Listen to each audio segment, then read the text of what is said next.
أعوذ بالله من الشيطان الرجيم.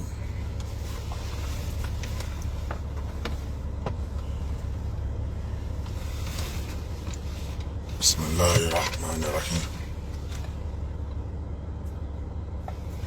الحمد لله رب العالمين،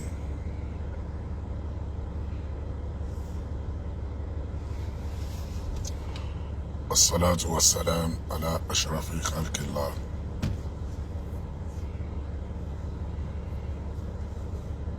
محمد بن عبد الله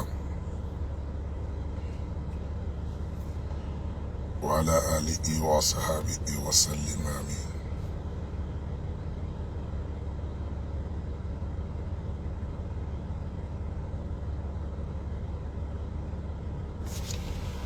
السلام عليكم ورحمة الله وبركاته. إداكم أما باميشي يا بروجرام يبشن ولي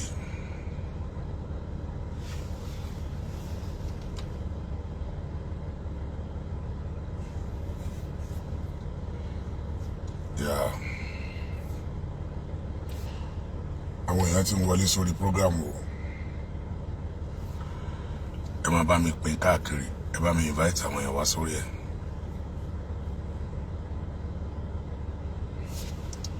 A dúpẹ́ púpọ̀ lọ́wọ́ Ọlọ́run. A kú ọlá Júmọ́ àti ní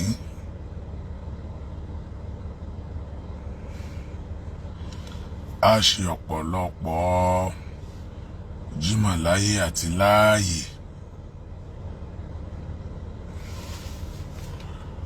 Ya gbogbo ẹ̀yin olóríire èèyàn, gbogbo ẹ̀yin alálùbáríkà ẹ̀dá níbikíbi lágbàáyé, máa bá mi pín ètò yìí ká.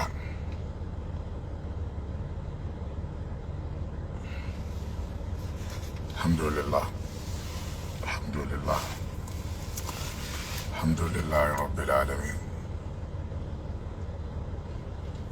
Ya Oyèrúnkẹ́ Nuruddin Sulaiman Muhammad Kẹ́hìndé Quadri Sulaiman Wankasi Yaya Jimoh Sulaiman Murtada Isaac Muhammad Boyilanki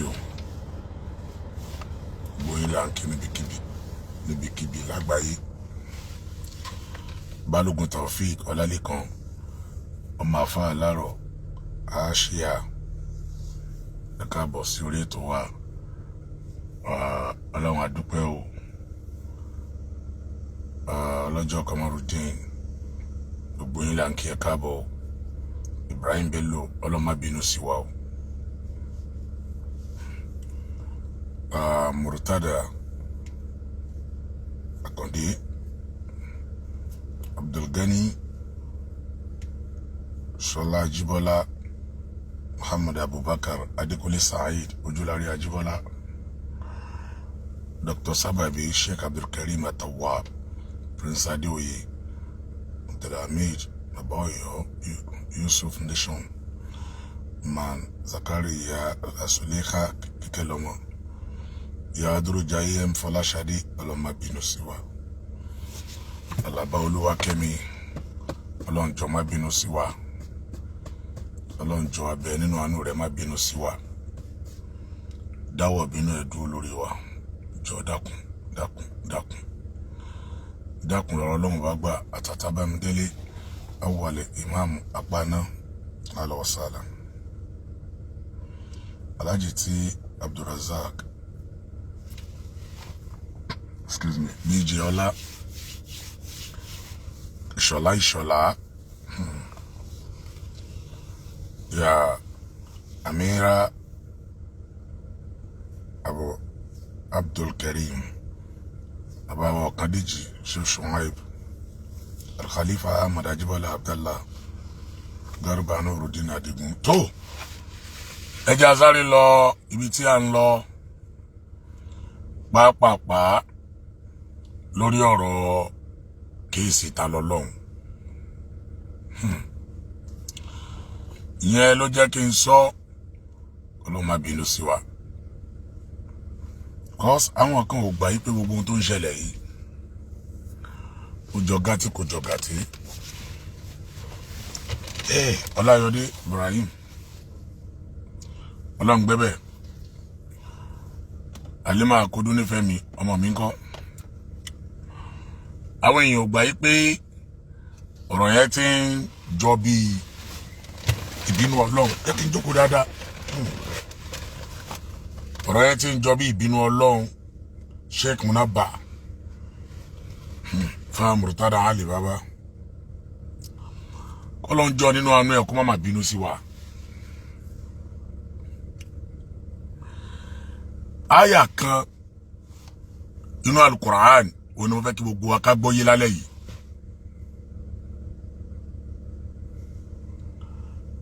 Aya kan nínú Al-Qur'an èyí tí Ọlọ́run Ọba tó kọ́ wa lẹ́kọ̀ọ́ nínú aya náà. A'udhu billahi minash shaitani rajim. Ẹ jọ̀ọ́ ẹ bá ń share program yìí dáadáa. Ẹ bá mi share ẹ̀ bólúwa ti fẹ́. Àbákẹ́ ẹ bá mi share ẹ̀. Asis Latif. Gbogbo ọwọ́ tó ń share program yìí tẹ́ ń comment. Tẹ́ wà ń bẹ̀. Ẹni fọwọ́ yẹ gbọmọ sí. Ẹni masari ọmọ.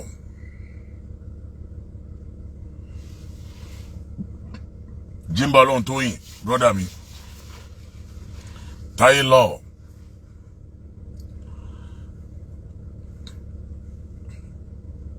Ọlátúbọ̀sún Aliu Adéwálé.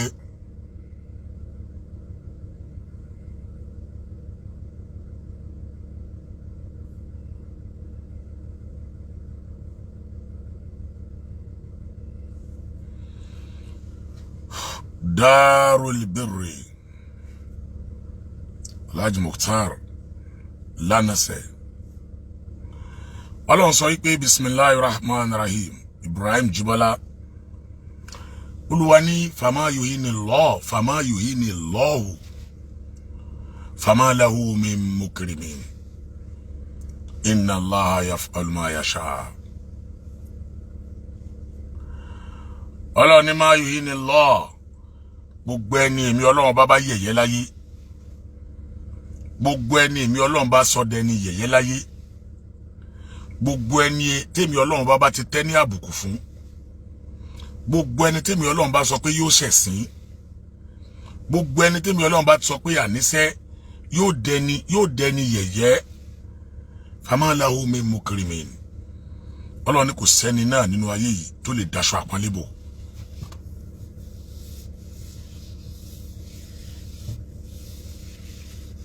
Inú Suratul Hajj ló wà. Olúwa ní gbogbo ẹni tọ́lọ́run bá lóhun yẹ̀yẹ́. Ma lahu min mukrimin. Ẹ̀yin ó máa gbìyànjú pé yes. Abdurrashid lọ́wọ́ ẹ máa gbìyànjú pé mo fẹ́ daṣọ àpọ́nlé bò.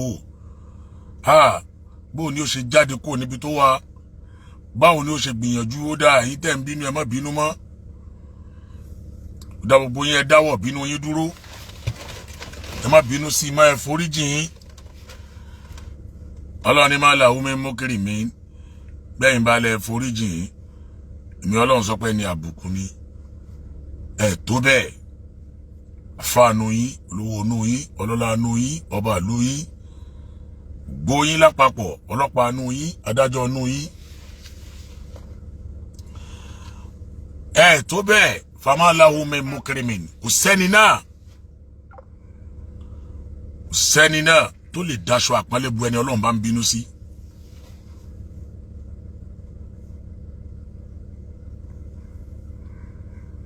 Bẹ́ẹ̀ bá ṣe ń rán aṣọ àpọ́nlé yẹn bẹ́ẹ̀ fẹ́ gbé sí lọ́rùn Ọlọ́run ó dẹ̀ máa sọ aṣọ àpọ́nlé yẹn á dẹ̀ máa sọ di aṣọ àbùkù.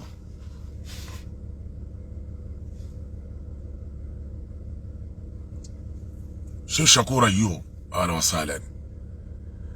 Bẹ́ẹ̀ bá ṣe ń dá aṣọ bí ẹ fẹ́ dáṣọ ẹ̀yẹ ẹ fẹ́ dàbọ̀ Ọlọ́run Ọlọ́run dẹ̀ máa sọ aṣọ ẹ̀yẹ yẹn á dẹ̀ máa sọ di aṣọ yẹ̀yẹ́.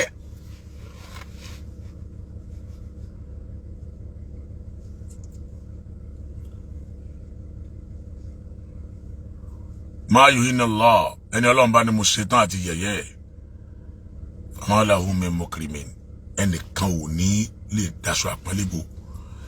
ẹni Ọlọ́run bá wá ṣetán àti daṣọ àpọ́nlé bò ó tọ́lọ́run ni mo ṣetán àti daṣọ yìí aṣọ ẹ̀yẹ bòyàn ẹnìkan ò lè daṣọ àbùkù bọ̀rọ̀ ẹni bẹ́ẹ̀ lọ́rùn.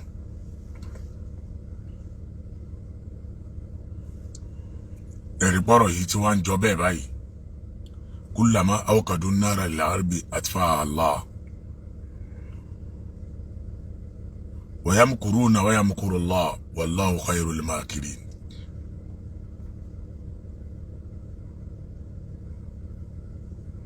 wa radda Allahu alladhina kafaru bighayzihim lam yanalu khayran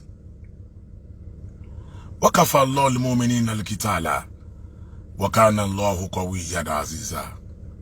ẹ̀rí pé ó ń ṣiṣẹ́ báyìí.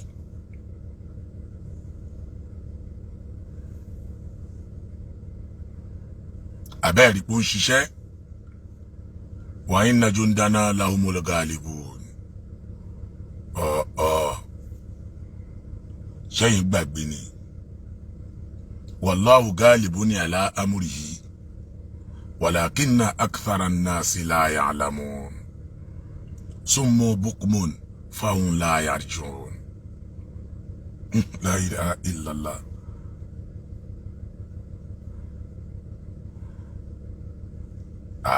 ṣé gbàgbé ni waja'alna min bayni aydihim saddan wa min khalfihim saddan faghshaynahum fahum la yubsirun. sayuzamul jam'u wa yuwalluna ad-dubura. Tóbi ní fọ́lọ́run ọlọ́mọ bínú sí wa o. gbogbo tí mo ka ìtì yẹ̀yìn àfáà.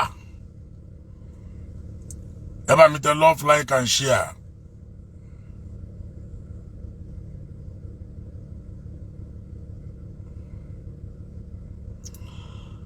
Honorable Abdulaziz Malam Isahak gbogbo táwọn yìí ti yí àwọn àfáà.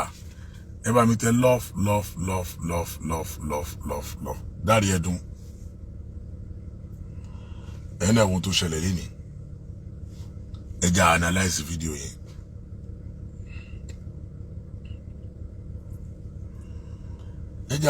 ẹja analyze yẹn.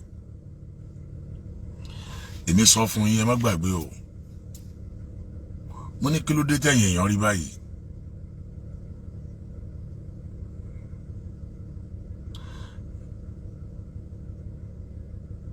Alhaji BB Motors,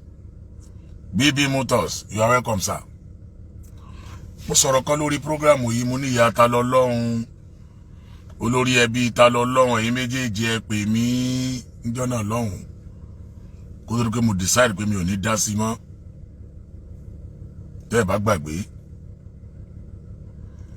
Mo dẹ̀ máa ń sọ̀rọ̀ kan o Alhaji Abdulsalam Ilyas alónígbèjà kì í púpọ̀. Mo máa ń sọ̀rọ̀ kan yín yan o tí ò bá rí bẹ́ẹ̀ ẹ tètè kọ́mẹ́ǹtì ń sìn. Mo máa ń sọ wípé ẹni wẹ̀jú lẹ́rù bá wàláhì àwọn èèyàn understand mi. Number one ẹni àkọ́kọ́ tó fẹ́ kí gbogbo rògbòdìyàn yìí kó tán lẹ̀ tí ìbá sí number one máa wà number two.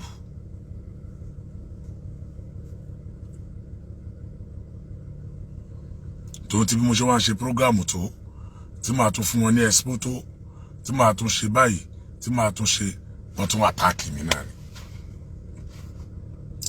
gbà tí mo wá rí wípé kí wá ní ẹ máa attack mi fún ókè ó jẹ́ ń dákẹ́ àìsà dákẹ́ kan ní ìwọ náà ò dé sọ̀rọ̀ kò lè mọ tèmi náà fẹ́ sọ. àmọ́ wá rí wípé bàṣẹ tó wá dákẹ́ àwọn kan tó wá ń pè wá ẹ dákun ẹ jẹ́ kí n sọ fáyé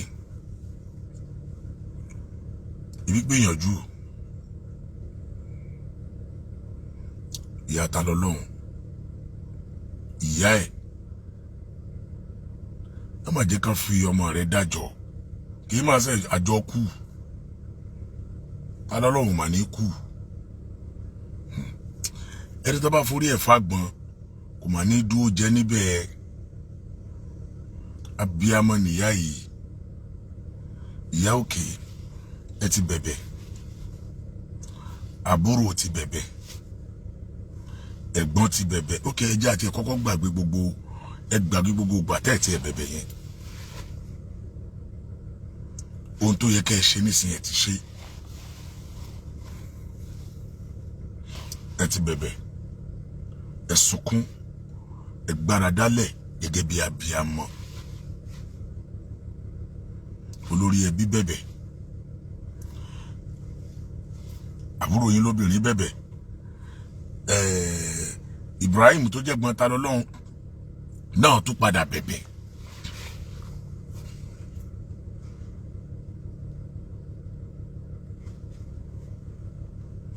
Wáyé tó tún wá ń rí báyìí.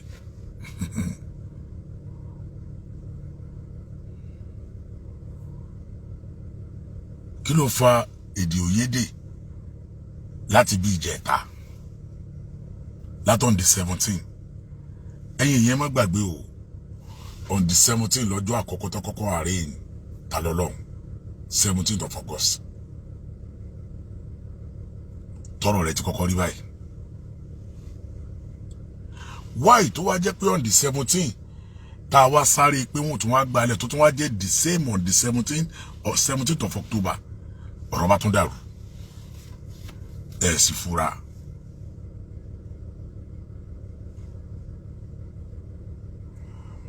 Yorùbá sì máa pòwe, wọ́n ní pánsá ò fura ọ̀fọ̀kọ́ o, wọ́n ní pánsá ò fura pánsá jáná, àjà ò fura àjà jìn. Bónílé ò bá fura wọ́n ló lè ní òṣèkìní ní òkò lẹ́rù lọ. Èyí sọ fọ́ ọ̀rọ̀ Yorùbá ni o.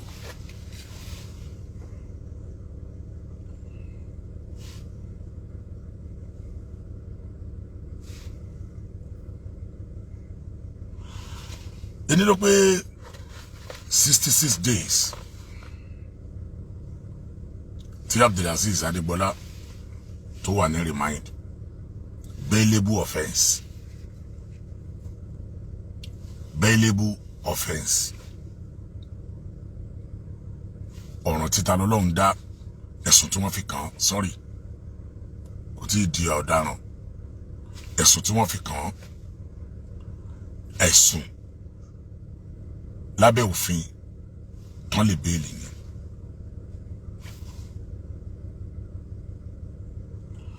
Why tí béèlì ẹ̀ wá ń rí báyìí? Àwọn lọ́yà Islam wọ́n tó wá dúró pé ókè o, àwọn ò tako béèlì ẹ̀ mọ́. Lábẹ́ òfin tí wọ́n sì lẹ́tọ̀ọ́, wọ́n sì lè tako.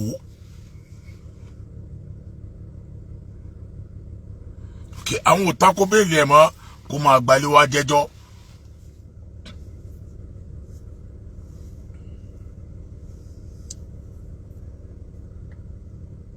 Kí ló tún wá dé? Ẹni a pè pé kó wá wo gọ̀bì tó tún wá sọ pé ìwà tó ní gọ̀bì.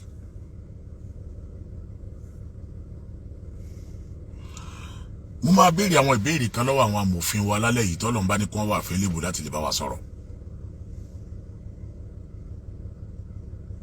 Because mo dẹ̀ máa try láti fáwọn èèyàn láàyè lálẹ́ yìí náà bákan náà kí wọ́n pè wọlé.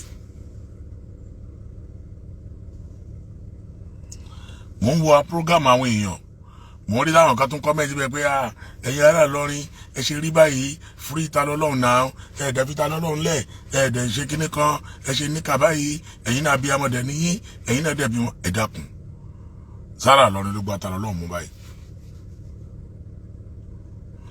Sára Ìlọrin ni ò fi Tani Olohun lẹ̀ báyìí. Ẹbí ta ni?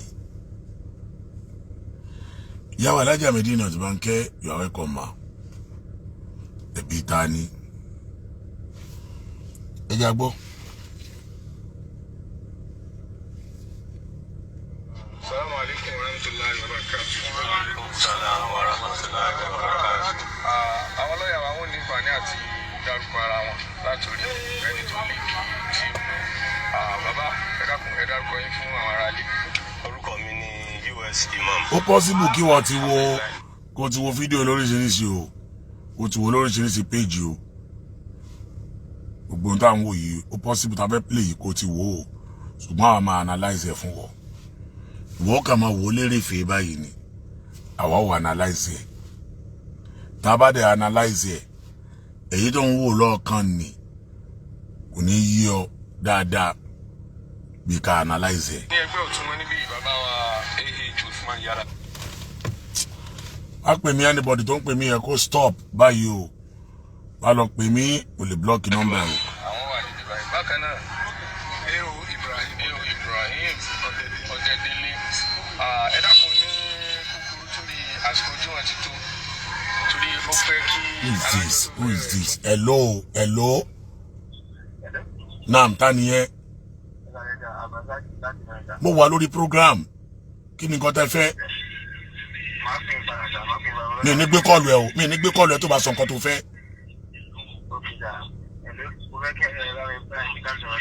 Ìwọ bẹ́ẹ̀ nìkan sọ̀rọ̀. Tani. Ẹ kí ló ṣe wà tiẹ̀?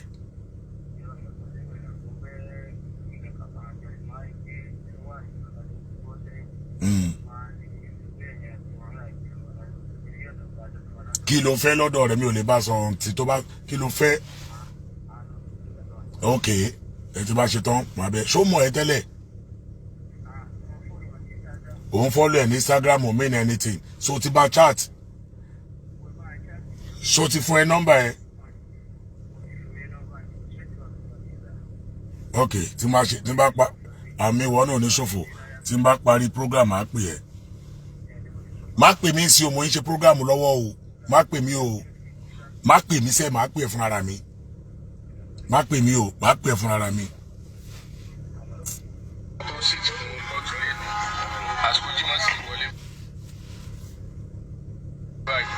Ẹ dákun abẹ́kẹ́ fún àwọn ará ilé ní àbọ̀ kí ló tún ṣẹlẹ̀ ní kóòtù lónìí àbí kí ẹ bá wa gbé láti àná pé kí ni tó ṣẹlẹ̀ lánàá torí ẹlòmíì ti ṣẹ̀ṣẹ̀ ń jọ ìwà tí ò mọ kí ló ṣẹlẹ̀ ní kúkúrú kẹwàá bọ́ sí kí ló tún ṣẹlẹ̀ lónìí. Lẹ́ẹ̀kan sí assalamu alaikum wa rahmatullahi wa barakatuhu. Wa alaikum salam wa rahmatullahi wa barakatuhu. Ní àná tí a wá sí ilé ẹjọ́. Ìyàwó Sáúrà Aláwáyé, you are welcome. A ti jẹ́ kó yé àwọn èèyàn pé application méjì ló wà níwájú kóòtù tẹ́lẹ̀ tí àwọn agbẹjọ́rò méjì fáìlì lọ́tọ̀ọ̀tọ̀ lórúkọ Tani Olohun. Ẹ jọ̀ọ́ ẹ̀yin èèyàn, ẹ má bínú. Tá bá gbọ́rọ̀ yìí tán, ìmọ̀ràn wo lẹ lè gba ìyá tó bí Tani Olohun? Má fi phone number lẹ̀. Ìmọ̀ràn wo lẹ lè gba ìyá tó bí Tani Olohun pẹ̀lú nǹkan tó ń ṣẹlẹ̀ yìí? Ìyá yẹn ti jáde, ó ti bẹ̀bẹ̀, ó ti ṣe gbá, ó ti ṣàwo, àwọn ẹbí ti bẹ̀bẹ̀, àwọn family ti bẹ̀bẹ̀. Àwọn àṣírí ńlá kan tú sáwà lọ́wọ́. Wallahi tallahi, àwọn àṣírí ńlá kan ó tú sí àwa lọ́wọ́. Ìyá Tani Olohun, má jẹ́ kan fa ọmọ rẹ̀ cash out. Ṣé cash out náà ń pè? Ṣé cash out ni? Continue. Ẹ̀yin lọ́yà wa, continue. Ilé ẹjọ́ ò lágbára láti gbọ́ kéèsì. Ọ̀kan fẹ́ béèrè fún béèlì rẹ̀. Òun ni májísírètì yẹn wá ní ká wá yanjú lánàá. Kí ẹnu kò ní ẹ̀gbẹ́ ọ̀dọ̀ wọn pé ta ni ó ń sojú Tani Olohun nínú àwọn méjèèjì. Tó bá ti pa àwọn méjèèjì náà ní tẹnubá ti kù, kí wọ́n fi ẹnu ṣọ̀kan, kí wọ́n withdraw kan. Àmọ́ nígbà tí a dé kóòtù lánàá, Mr. Banks kò sí ní kóòtù láti jẹ́ kí ọ̀rọ̀ náà ó lè yanjú lánàá. Ní adájọ́ fi sọ pé ká máa padà bọ̀ wá ní òní. Títòní la wá ṣẹ̀ṣẹ̀ kúrò nínú kóòtù báyìí. Ìgbà tí wọ́n pe kéèsì, ibi tí ti kọ́kọ́ bẹ̀rẹ̀ ní pé èmi ni leader legal team fún àwọn Ògbó Ìlọrin. Àmì mi kọ́ ni leader àwọn lawyers tó wà bí àlónìí. Nítorí pé látẹ̀yìnwá a ti kọ ìwé sí ẹni tó jẹ́ agbẹjọ́rò àgbà fún gbogbo Kwara State tó jẹ́ Attorney General of Kwara State and Commissioner for Justice pé kó fún wa lágbára ká gba kéèsì yìí kúrò lọ́dọ̀ àwọn ọlọ́pàá torí pé àwa lọ́ọ̀yà.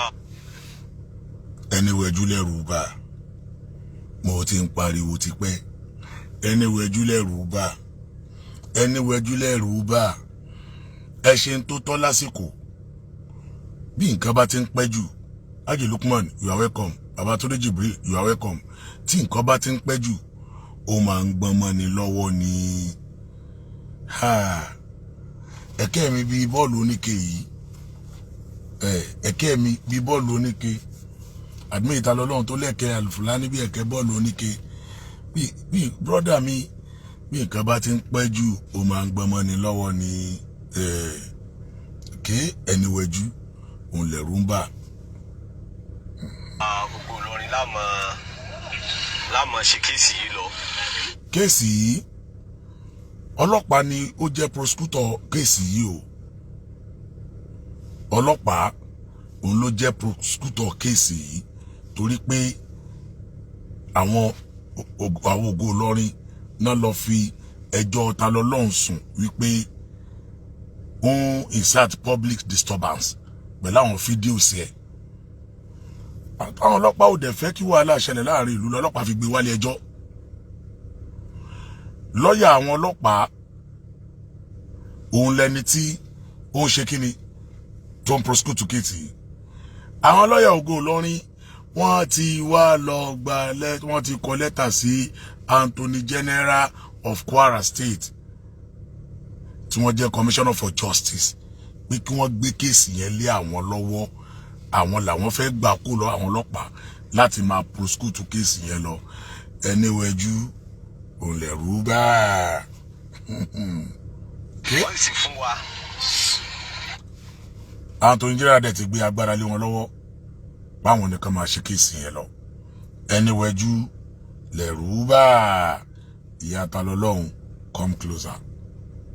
ní agbára yẹn wọ́n ti fún wa ní yọ̀ǹda yẹn láti 20th September tí wọ́n ti kọ lẹ́tà rẹ̀ sí wa pé àwọn ti yọ̀ǹda fún wa ká gba kéèsì yìí kúrò lọ́dọ̀ prosecutor tàwọn ọlọ́pàá kò sí pé àwa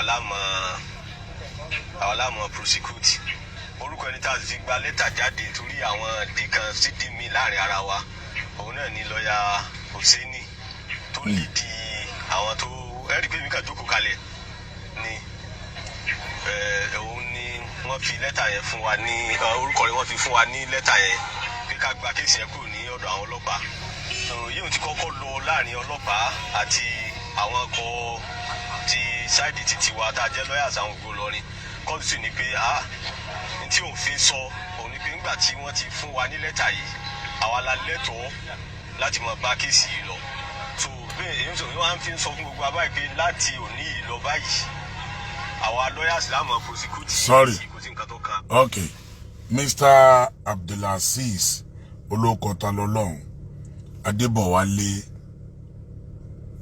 Abbas ó ní what did you want him to do? Please stop all this fiction. You need to understand the boy. What will you gain? Okay. Gain mi lórí kéèsì ni pé kí Tani Olohun má ṣẹ̀wọ̀n. Inta fẹ́ kó ṣe.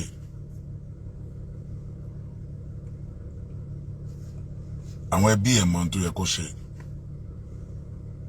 Gain mi lórí ẹ̀ ni pé kó má ṣẹ̀wọ̀n. Interest mi lórí ẹ̀ ni pé kó má ṣẹ̀wọ̀n. Interest mi lórí ẹ̀ ni wípé kó má ṣẹ̀wọ̀n. Mr. Ilokore Abdulaziz Adébọ̀wálé Abbas. I don't know, maybe you are a Muslim or you are a Christian. Ìyẹn jẹ́ àṣìṣì omi ni pé ó jẹ́ Mùsùlùmí o. Ìyẹn mi ni o. Torí pé tó bá jẹ́ Mùsùlùmí òdodo. Mùsùlùmí òdodo torí rẹ̀ pé dáadáa. Irun tó kọ ikọ́ ló yẹ kó kọ.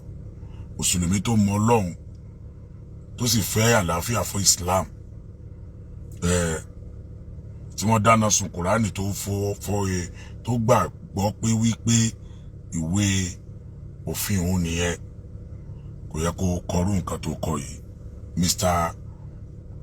Abdulaziz Adebowale Abbas, máa fún ẹ ní last chance bóyá àwọn tó comment wọn ní ti block ẹ má block ẹ o.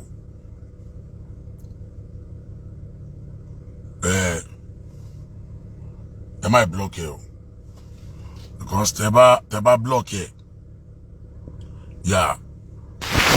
á dàbí ẹni wípé àwa fẹ́ gba àlàáfíà láàyè tó ti yé.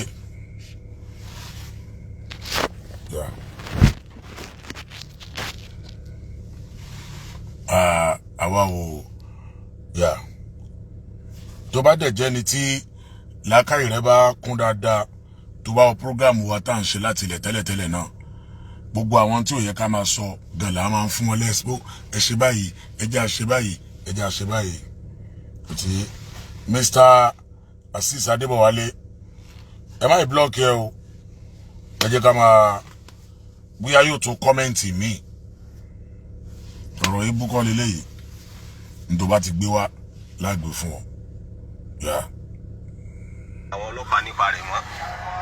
Lẹ́yìn ìgbà yẹn lọ́ọ̀yà Olóbì àti lọ́ọ̀yà Banks àwọn méjèèjì wà ní kóòtù lórí pé Tani Olóbì gẹ́gẹ́ bí senior ó ànọ́ǹsì orúkọ Bankole Banks papọ̀ pé àwọn jọ wà and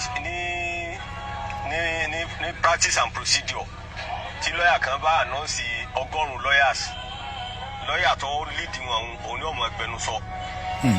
Àyàfi tó bá tọrọ àyè lọ́dọ̀ ilé ẹjọ́ pé ẹ fún mi láàyè kó ti kí ẹni yìí kó mọ̀ bá kéèsì yìí lọ lórúkọ wa òun kàn jókòó kalẹ̀ yọkàn mọ̀ fún ní suggestion yọ mọ̀ sọ̀rọ̀ sí létí tó irú rẹ̀ ní ọ̀tẹ̀lẹ̀ lónìí. Àmọ́ nígbà tí Olóbì ànọ́ǹsì orúkọ Bankole ìlọ ní pé Bankole ti wà lábẹ́ Olóbì pé wọ́n jọ wà papọ̀ ni so ẹnu Olóbì nìkan ló lè máa sọ̀rọ̀. Àmọ́ Banks padà dìde wípé application òun fẹ́ withdraw rẹ̀ òun sì fẹ́ withdraw appearance òun kúrò níbi kéèsì òun náà tó di àròyé díẹ̀. Appearance ni pé àwọn onífarahàn nínú. Òun fẹ́ jáde kúrò nù. Báǹkì tó ti ń bá ọ̀rọ̀ bọ̀ yẹn lọ́yà bank tó ti ń bá kéèsì bọ̀ tẹ́lẹ̀ tí wọ́n pé tó bá gbé Tani Olohun wá òun náà là ń rí ní kóòtù. Kí ló lè fa ìbínú lénìí tí báǹkì wa sọ pé ìyẹn lọ́yà báǹkì wa sọ wípé òun ò sọpọ́tì òun fẹ́ jáde kó nu kéèsì òun ò ní àpíà mọ́ ẹ̀yin ni Tani Olohun fọkàn sí àtàwọn mọ̀lẹ́bí ẹ̀ pé ẹ̀yin ni ẹ bá wa yọ àwọn bínú mi ní àpíà mọ́ o èmi ò dẹ̀ ní dásíkèsì yìí mọ́ kí ló fà.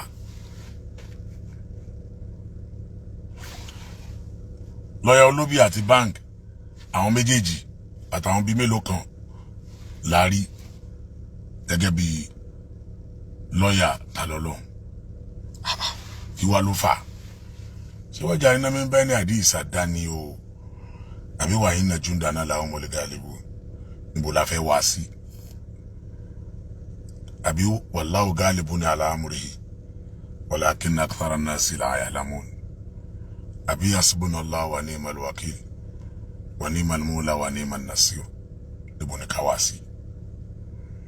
Ẹ continue. Kéèsì òun ò ṣiṣẹ́ fún Tani Olohun mọ́ tí àwọn tó bá ti withdraw appearance pé ìbọn ṣiṣẹ́ mọ́ nínú ẹjọ́ yìí náà ló túmọ̀ sí.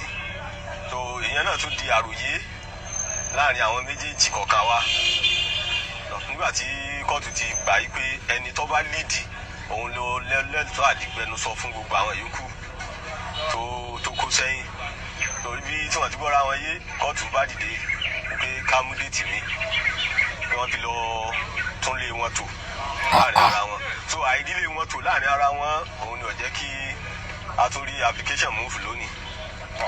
gbogbo wọn tí. àti wá mú 30th October. 30th of October 30th of October náà tó wá mú.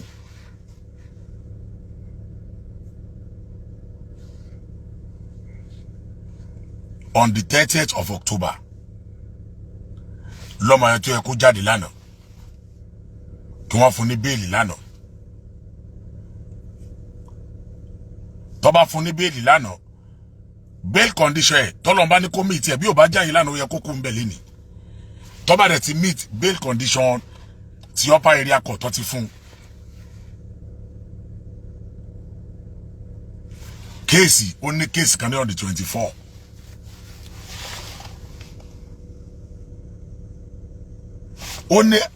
ó wá ní kéèsì kan lọ́ọ̀dì 24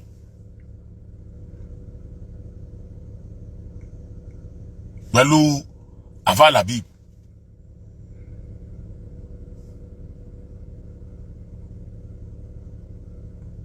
kéèsì on the 24 yìí tẹ́ ẹ bá gbàgbé òun ni wọ́n lọ lẹ contempt of court náà lọ lẹ̀ mẹ́nu ọ̀nà sẹ́ẹ̀lì ẹ̀ ilé ẹjọ́ ní kí wọ́n fún níwèé kò gbà ilé ẹjọ́ wá pàṣẹ pé ká lọ lẹ́mọ́ ẹ̀nà ọ̀nà sẹ́ẹ̀lì ẹ̀ ìjìyà yẹn lásán 3 months imprisonment àbí 14 days.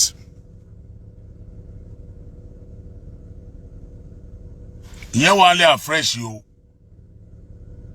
tá a bá ń sọ wípé ẹni wẹjú lẹ́rù bá contempt of the court ìyẹn wà ń bẹ́ẹ̀. ǹjẹ́ tó bá jáde tó bá ṣe tó ń tọ́ tó yẹ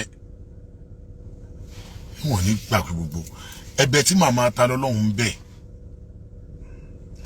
ẹ̀bẹ̀ tí gbogbo àwọn ẹbí Ta Olohun bẹ̀ ó mà ṣiṣẹ́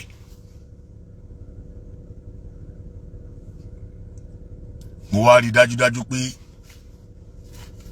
ó dàbí ẹni pé èèyàn là ń bẹ̀ àbẹ̀ lọ́hùn.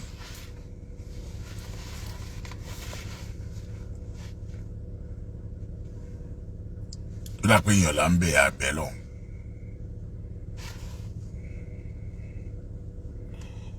ṣírú ọjọ́ ìní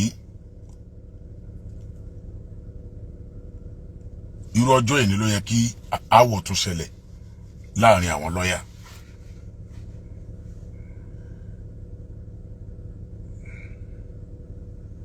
gbogbo ẹ̀yin kan tẹ́ ṣe fídíò ńgbà kan ọ̀rọ̀ wa tó sọ lénìí ṣẹ́bẹ̀ lẹ́fẹ́ jẹ ní dájúdájú ẹ ti mọ̀ pé ẹ lè wọ́n ìní ẹ̀ lẹ́ẹ̀fí ń pariwo ẹjọ́ bẹ̀bẹ̀ ṣe ti rántí àwọn afọ́fúgbému tí wọ́n sọ bẹ́ẹ̀ ń jẹ́ òní.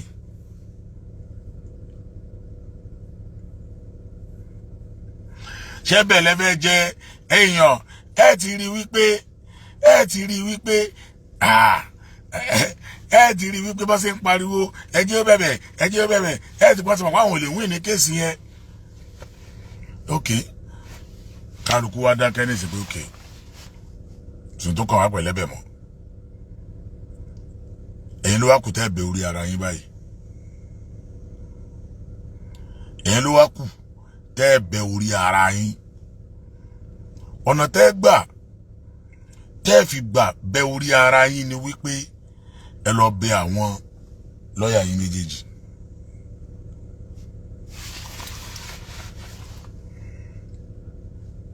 màálù tó yọ ké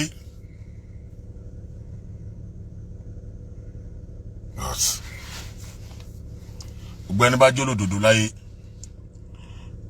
ẹ máa rí wí bí ìkànnì tó ń ti bí àwọn lọ́ọ̀yà wa bá ṣe ń sọ tó báyìí náà pé a ní òsìkiri lọ́wọ́ àwa a dẹ̀ tún rí kọ́mẹ́ǹtì àwọn èèyàn pé ẹ̀yin ìkà òráṣọ lọ́ọ̀yà lọ́rùn wọn ẹ̀yin ìkà ẹ̀yin ìkà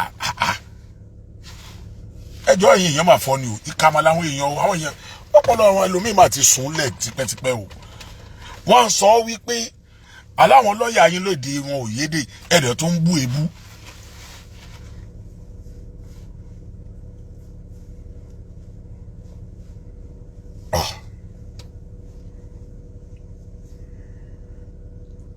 Aji Kazeem Akínsọ́yà àmọ́ wá dùn mí ìyá Zainab bẹ wá kọ́gbọ́n àmọ́ wá dùn mí wípé nítorí ẹ̀kẹ́ issue tó ẹ̀kẹ́ address gangan ẹ̀ wá address ẹ̀ wá sọ nǹkan mi.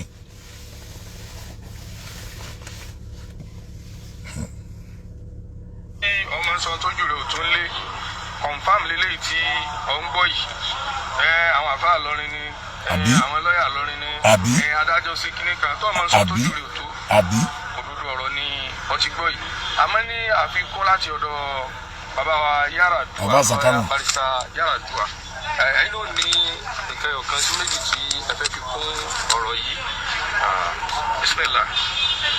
Kò sí bí ọ̀rọ̀ ṣe rí gẹ́lẹ́ àti bí ẹjọ́ ṣe lọ nínú ẹjọ́ lónìí òun náà ni ọ̀gá wa barista US imam ni wọ́n ti sọ ṣùgbọ́n àfikún díẹ̀ tèmi kàn ní ni wípé gẹ́gẹ́ bí nǹkan tá a ti ń sọ tẹ́lẹ̀ àwọn lọ́ọ̀yà Abdulaziz Tani Olohun ń wò ṣiṣẹ́ papọ̀ torí tó bá yẹ kó bá ṣiṣẹ́ papọ̀ ni kí ló lè nínú wípé kí senior kó líìdì èèyàn ẹni tó dẹ̀ líìdì tí senior bá ti líìdì junior òun náà ni ó gbẹnu sọ òun náà ni ó dẹ̀ sọ gbogbo nǹkan tó bá ṣẹlẹ̀ kò yẹ kí ẹni yẹn tún dìde mọ́ láti sọ wípé ìyẹn báǹkì pé òun tún fẹ́ withdraw òun tún fẹ́ kán tún gbọ́ òun tó fi wá di ipò tún wá fa gbọ́n mi sí omi òtó tí a tún wá fi take another adjournment lónìí so kò yẹ kó rí bẹ́ẹ̀ rárá. ṣé ń gbọ́ o. nǹkan tó yí mo kàn ní láfikún nìyẹn ọ̀gá wa US imam wọ́n ti sọ èyí tó jẹ́ kókó nínú gbogbo nǹkan tó ṣẹlẹ̀ lónìí.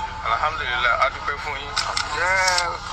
barista Ọdẹdẹlẹ ẹ̀yin náà ní bí Ibrahim Ọdẹdẹlẹ tó pẹ̀lú ìyọ̀ǹda àwọn ọ̀gá wa tí wọ́n ti sọ̀rọ̀ torí gẹ́gẹ́ bí wọ́n ti sọ lẹ́ẹ̀kan bọ́gà bá ti sọ̀rọ̀ láàrin wa àwọn ọba àti kó sábẹ́ gbogbo tí wọ́n sọ yẹn àmọ́ síbẹ̀ náà gẹ́gẹ́ bí tí wọ́n kọ́ wa wọn ní èyí fún akọ́mọ rẹ̀ ó tún fún wọn ní fèrè tánlẹ̀ ni èyí tí mo kàn tún fẹ́ rán wa létí ni gẹ́gẹ́ bí tí àwọn bàbá Dr. Sadam tí wọ́n sọ lánàá wípé ìbínú Ọlọ́run ọba kò lálà Ọlọ́run ọba tí ẹni yìí ṣẹ̀ kó kún fún ìtọrọ àforíjì lọ́dọ̀ rẹ̀ gbogbo àwọn tí wọ́n bá sì fẹ́ràn rẹ̀ àforíjì ni kí wọ́n máa tọrọ fún un because gbogbo ọ̀nà làwọn ọ̀gá wa wọ̀nyí wọ́n ti dẹwọ́ lórí ọ̀rọ̀ Tani Olohun wọ́n ti dẹwọ́ yányán lórí ọ̀rọ̀ Tani Olohun ìdẹwọ́ débi pé wọ́n ní kódà application fún bẹ́ẹ̀lì ẹ̀ tí wọ́n fáìlì àwọn ò látakò kankan sí gbogbo làkúnà tó kúnà gbogbo ẹ̀rọ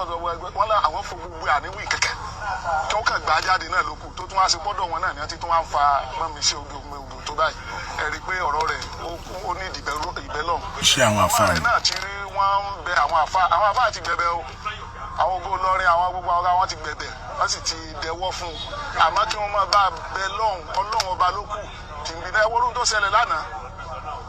tó ṣẹlẹ̀ lánàá àná la wò pé bóyá kì bá jáde yanyan ẹ wò ó so torí náà tí wọ́n á rí bó ṣe rí so Ọlọ́run ọba aláàánú ọba aláforíjì kó má ṣàì ṣàforíjì fún gbogbo alápapọ̀ kó ṣàforíjì fún náà torí pé orúkọ Tani Olohun wọn ló wà mí síga ó pín sọ́nà méjì èyàn lè béèrè Tani Olohun torí ẹni tó fẹ́ mọ̀ nípa Ọlọ́run èyàn sì lè béèrè Tani Olohun torí pé ó fẹ́ takú Ọlọ́run ó fẹ́ challenge Ọlọ́run pé who is Allah Tani Olohun who are you so wọ́n pé who are you yẹn ni ọkùnrin yìí ló ṣiṣẹ́ tọ̀ torí iṣẹ́ rẹ̀ ó túmọ̀ àníyàn tó fi sọ ọ́ jáde torí pé tí ò bá fi iṣẹ́ yẹn tẹ̀lé ni kì bá fúyẹ́ so níbi èyí ń kọ́ ẹ dákun gbogbo bí tá a bá wà náà ẹ jẹ́ ká máa fi tọ́lọ́run síwájú ká má béèrè Tani Olohun tó bá yọ sí wa ó lágbára o ọlọ́run bá yọ sí wa lọ́nà tí ò dáa subhana rabbika.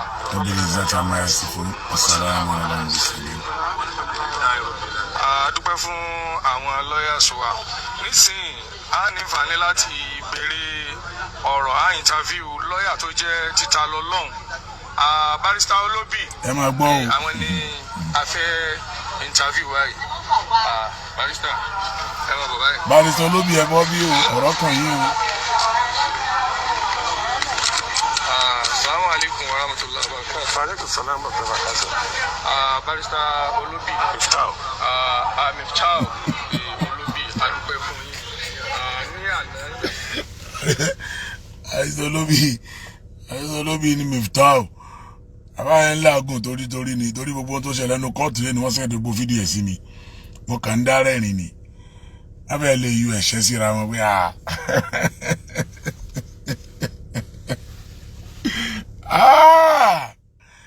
ọlọ́mọ bínú sí wa ọlọ́run mú ọ̀hún wá wẹ̀yìn lọ́jọ́ ààrẹ àbójọ wa bá rẹ èmi ti ń pariwo kíní yìí ẹni wẹ̀jú lẹ́rù bá ẹni wẹ̀jú lẹ́rù bá ẹ̀ ń kọ̀rọ̀ mi kó kíní tẹ́ bá bú mi nísìn wá kàn kó wa papọ̀ ni wá kàn bẹ̀rẹ̀ sí ni máa láàlì wá ní wọ́n ṣe láàlì wá tó báyìí máa kà tó máa rẹ́rìn ní pé ókè o ẹjọ́ ìbẹ̀rẹ̀ o wàláhì ẹjọ́ ò tí bẹ̀rẹ̀ rárá o àìbẹ̀rẹ̀ ẹjọ́ o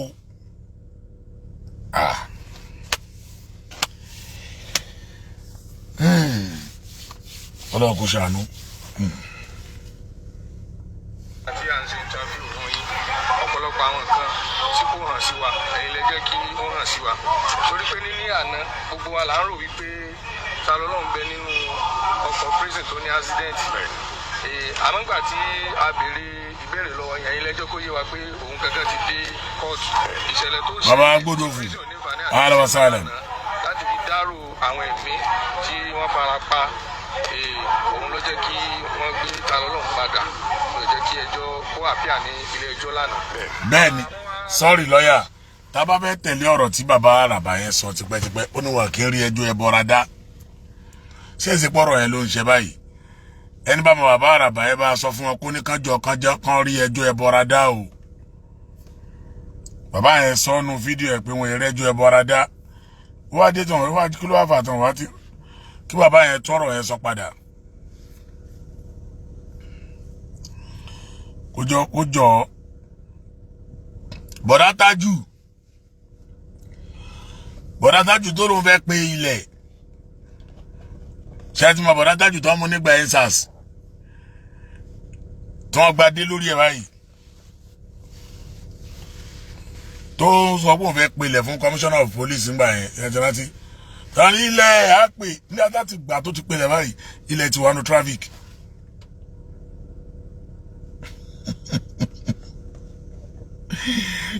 ilẹ̀ ti wà nù traffic báyìí DJ YK ọ̀rẹ́ mi òun ní ká tó lè mọ̀ pé ẹ̀bẹ̀ tí màmá ẹ̀bẹ̀ tí bàbá ẹ̀bẹ̀ ẹ máa gbọ́ o ẹ máa gbọ́ àwọn ìka o òun ní ká tó lè kí n tó lè gbà pé ẹ̀bẹ̀ tí màmá bẹ́ẹ̀ ẹ̀bẹ̀ yẹn yóò ṣiṣẹ́ ó dọ̀ǹdì 19 tó bá dọ̀ǹdì 19 tí wọ́n bá fi ta lọ lọ́run lẹ̀ èmi gan fúnra ara mi bí ṣe sọnù èmi gan fúnra ara mi bẹ̀bẹ̀ DJ YK ló sọ bẹ́ẹ̀ ọdún 19 àná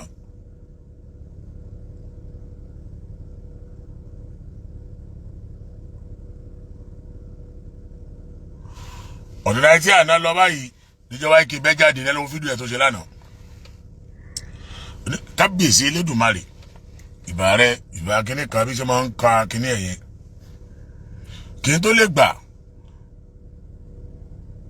ẹ rí pé mi ni mo sọ pé kí n tó lè gbà pé ẹ̀bẹ̀ tí ìyá ta lọ́lọ́run bẹ̀ ó ṣiṣẹ́ ó dọ̀ǹdì 19 àmọ́ káwà bí n tó ṣẹlẹ̀ ní kóòtù lánàá káwà bí n tó ṣẹlẹ̀ ní kóòtù lánàá wọ́n tún ní ká padà wálé ní tó bá wá di lọ́la on the 20 ìgbà yẹn láti wá mọ̀ pé ẹ̀bẹ̀ tí ìyá ta lọ́lọ́run bẹ̀ ó ṣiṣẹ́ èmi gangan fúnra mi bẹ̀bẹ̀ DJ YK on the 20 màlẹ ní ìyá ta lọ́lọ́run má bẹ̀bẹ̀ àwọn lọ́ọ̀yà yín mà ní wọn àmọ̀jẹ́ kí ẹ̀bẹ̀ má ṣiṣẹ́ báyìí àwọn mà ní wọ́n tún máa lò tó wọ́n máa sọ pé tó di on the 30 kí ni ká ṣe báyìí ṣe rí ẹnu yín tí wọ́n fi aṣọ jó nígbà kékeré o tẹ́ ń fẹnu ya ẹran sọ́bẹ̀ tẹ́ ń sọ̀rọ̀ bí Ọlọ́run DJ YK gbogbo fátó dá tí olórí ẹbí àwọn ta lọ́lọ́run tó yọ sí ọ lójú ọpọ́n tó mo dá fá mi tí mo dá ìwọ lórí ẹbí bàjíò ìwọ ló yọ sí mi lójú ọpọ́n ìwọ bàjíò ló yọ sí mi lójú ọpọ́n ta ló wá yọ sí ọ lójú ọpọ́n báyìí lọ́yà olóbì yọ sí ọ lójú ọpọ́n lọ́yà báǹkì yọ sí ọ lójú ọpọ́n ta ló wá yọ sí ọ lójú ọpọ́n báyìí sórí pé ifá rẹ̀ ò ríran sórí báyìí pé ifá rẹ̀ ò ríran àbórí ọba ń sọ fún yín ẹ̀ ní gbọ́ tọ́ba ń wí fún yín ẹ̀ ní gbà.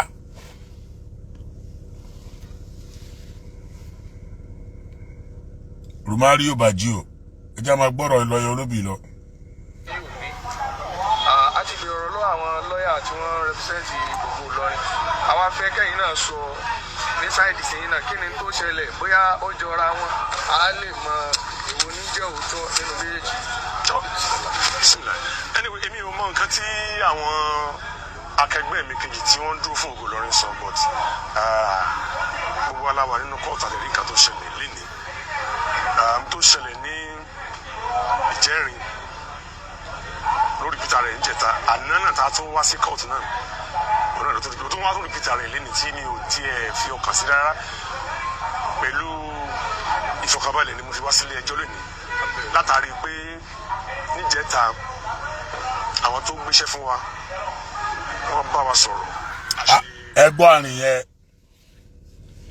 níjẹta àwọn tí wọ́n gbéṣẹ́ fún wa wọ́n bá wa sọ̀rọ̀ ṣé àwọn tó gbéṣẹ́ fún barista olóbì ṣó yàtọ̀ sáwọn tó gbéṣẹ́ fún barista báǹkì ni tẹnu wọn fi kò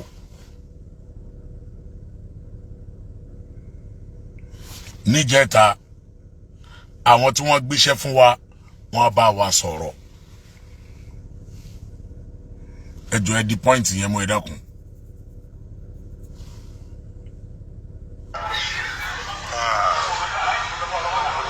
Conference as a call conference call as ní jẹta yẹn so but àti ẹni jẹta ọkàn mi balẹ̀ but surprisingly mata dé court. Conference call between barrister Olobi àwọn tó gbéṣẹ́ fún wọn and barrister bank wọ́n ṣe conference call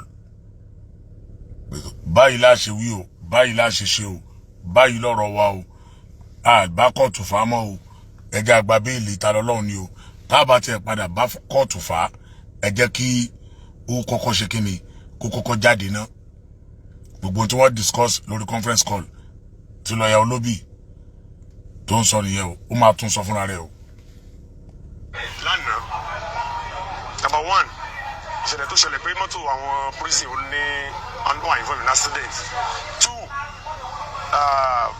akẹgbẹ́ mi barrister Adémọ́lá Banks tó ti ṣèlérí pé òun wà court lánàá kò wá court ó sì give reason pé wọ́n ní federal high court tí kò lè wá. èyí jẹ́ kí adájọ́ tako pé ká mú fún bail application Tani Olohun lánàá tán. so àtàná yẹn náà láti ń sọ̀rọ̀ pẹ̀lú àwọn tó gbéṣẹ́ fún wa tí wọ́n dẹ̀ sọ pé wẹ́ àwọn ti bá Bankole náà báńkì àwọn ti bá sọ̀rọ̀ pé ká fi ìmọ̀ ṣọ̀kan. dájú excuse me ọ̀rọ̀ yìí clear sí wa nísìnyí wípé àwọn tó gbéṣẹ́ fún wọn bá wọn sọ̀rọ̀ lọ́tọ̀ọ̀tọ̀ ni ẹ rí wípé nínú ọ̀rọ̀ tí barrister yìí sọ ni pé àwọn tó gbéṣẹ́ fún wa wọ́n sọ fún àwọn wípé àwọn ti bá barrister báǹkì náà sọ̀rọ̀ dájúdájú wọn ọjọ́ sọ̀rọ̀ papọ̀ nìyẹn o ìyẹn wọ́n bá wọn sọ̀rọ̀ lọ́tọ̀ọ̀tọ̀ ni ṣé ọ̀tọ̀ ni tí wọ́n sọ fún barrister báǹkì ni sọ́tọ̀ ni tí wọ́n sọ fún barrister Olóbì ni ooo àwọn èèyàn mi ò mọ̀ bóyá understand àárín yẹn ẹ ti dákẹ́ jù lórí program yẹ kọ́mẹ́ǹtì náà kọ́mẹ́ǹtì o ẹ jẹ́ kí n rí kọ́mẹ́ǹtì yín o.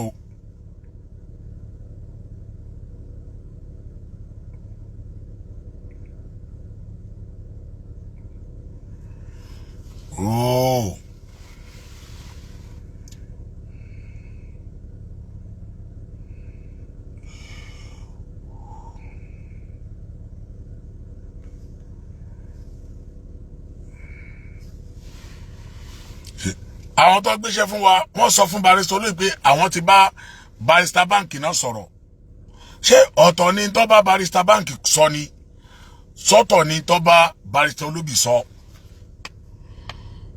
ọ̀tọ̀ ní ta ní kí ẹ kọ́mẹ̀ntì ọ̀tí next year ni wọ́n kọ́mẹ̀ntì dárí kọ́mẹ̀ntì lórí nǹkan tá à ń sọ lọ́wọ́lọ́wọ́ yìí fi ọ̀rọ̀ ti next year lẹ̀ kọ́mẹ̀ntì lórí nǹkan tá à ń sọ lọ́wọ́lọ́wọ́ yìí.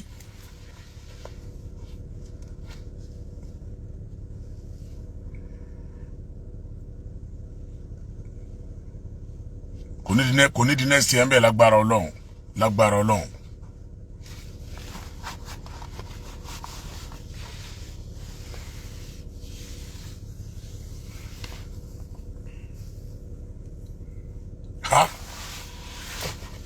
agbẹjọ́rò àgbà tí ń pè mí látàbújá o. Oh, hello, salamu alaikum warahmatullahi wabarakatuh. Wa alaikum salam wa barakatuh. Okay, ẹ wà lórí programu. Àwa nìyẹn sà. Àwa nìyẹn sà. Ọlọ́run ní kúrò làákàyè yín o. Àmì Ọlọ́run sà. Àánú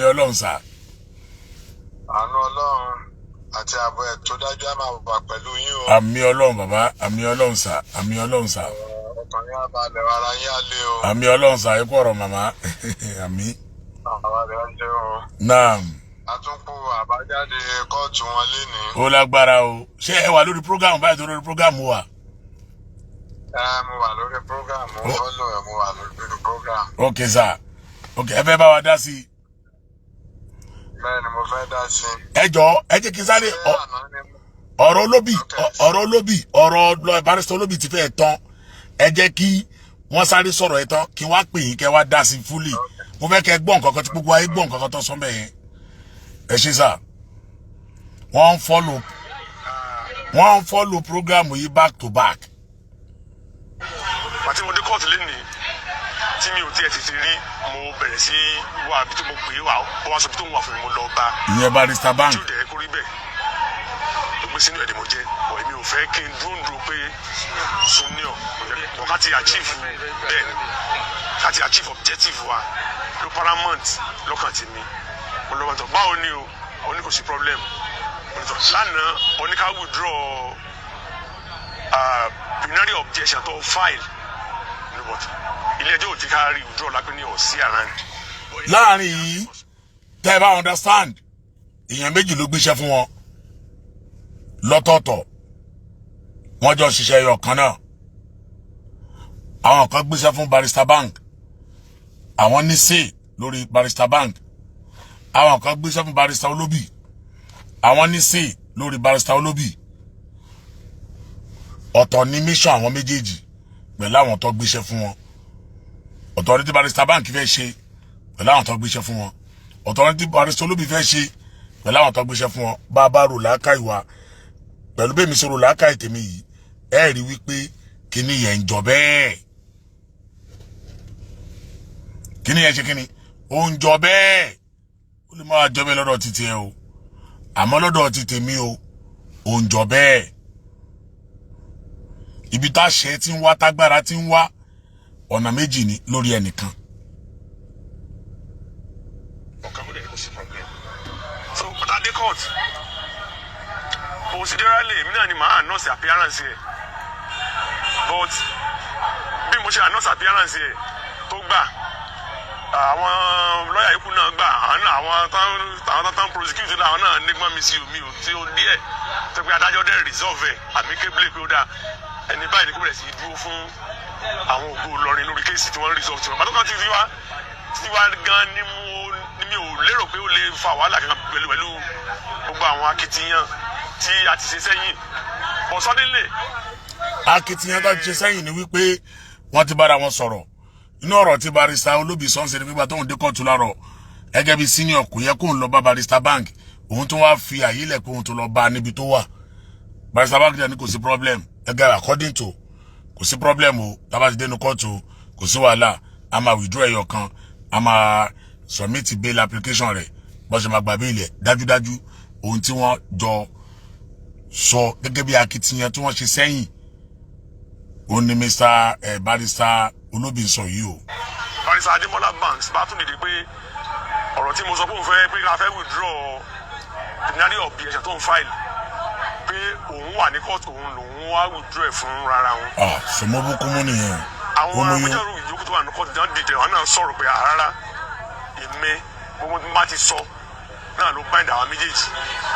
adájọ́ náà hold the same position pé nígbà tí ó ti wà ń court èmi náà ti wà ń court lénìí mo ti jẹ́ senior ẹ̀ tá a sì sọ pé ní à ń bára wájà mọ́ owó ni mo bá ti sọ òun náà ni ó fìdí múlẹ̀ lábẹ́ òfin but ó fariga nínú court. wọ́n jẹ́ adájọ́ pé wẹ́ ń tán sọ ẹ̀ náà ni pé èmi àti àníjà àti resolve amicably. ṣé wàá mọ tó tẹ wá ṣe mí lẹ́ni ni pé wọn àgbé Tani Olohun wá sí kóòtù lẹ́ni. kẹ́yìn kan bá gbé Tani Olohun wá sí kóòtù lẹ́ni ni kí Tani Olohun wá fojú ara rẹ̀ rí ohun tó ń ṣẹlẹ̀ láàrin àwọn agbẹjọ́rò rẹ̀ méjèèjì bóyá ìbá láǹfààní àti náwó nínú igi tó wà lọ́gbẹ́ ẹ dákun olúwa mi mo lọ́rọ̀ tí mo fẹ́ sọ. Arsenal ó sì gbà mí Chelsea ó sì má kó bá mi bóyá bá wí bẹ́ẹ̀ lénìí ìnílà bá mọ tíìmù tó pérégedé bóyá Arsenal ni o bóyá Chelsea ni o tóró dá mi lójú pé Tani Olohun sọ pé Arsenal gbà mí Arsenal mi bá lọ Chelsea dákun má kó bá mi bóyá tí ìbá wílé nínú àmọ́ ọ̀gbẹ́ wá sí court ara ẹni wẹjú lẹ́rù bá nù. wọ́n di fami fa ọ́.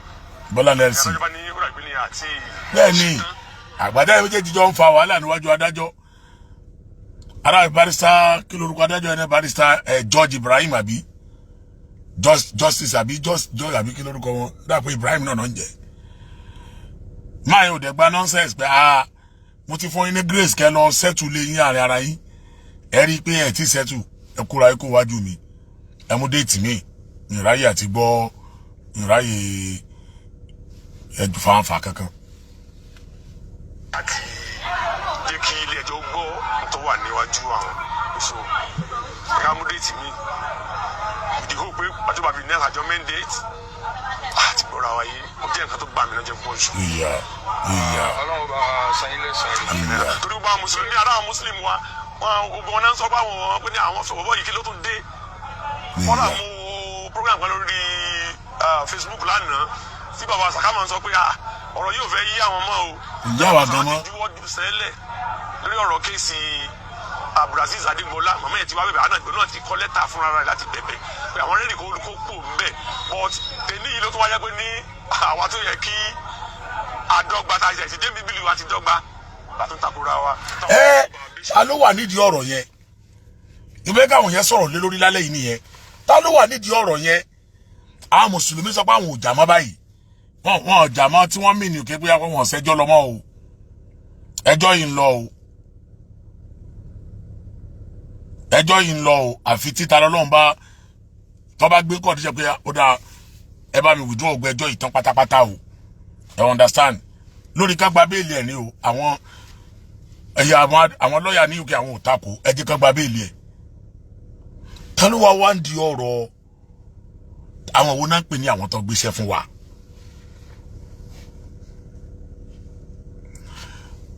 àwọn wo ni wọ́n ń pè ní àwọn tí wọ́n gbéṣẹ́ fún wa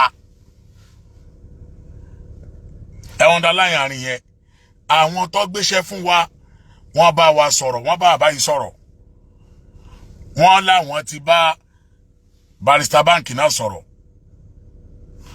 àwọn wo náà gbéṣẹ́ fún wa tí Tani Olohun ṣe tí wọ́n fẹ́ release ọmọ yẹn bàbá chance ńláńlá ó ti gé gbogbo defender ó gé keeper ó wá kú wa àti empty net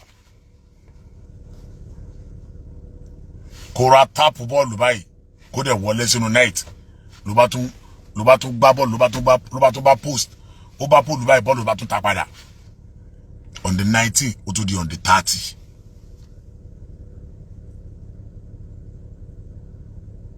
ṣó yẹ kó rí bẹ́ẹ̀ ẹjọ́ àwọn òun náà gbéṣẹ́ fún wa.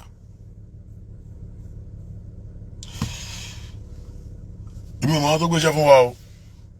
Ìyẹn mo fi sọ fún màmá Tani Olohun pé màmá ẹni tó bá forí rẹ̀ fàgbọ́n kò ní dúró jẹ́ ẹni wẹ̀jú lẹ́rù bá.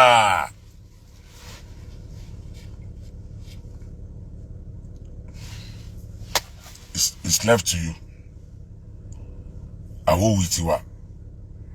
Ẹnu tí wọ́n yé dilẹ̀ ni o.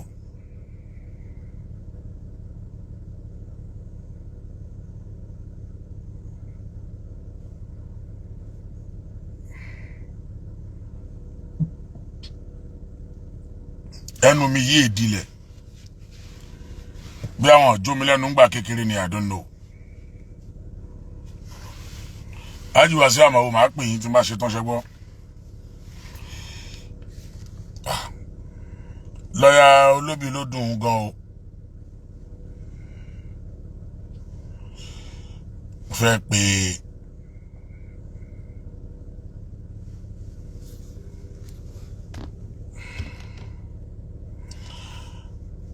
àwọn ni wọ́n gbéṣẹ́ fún wa.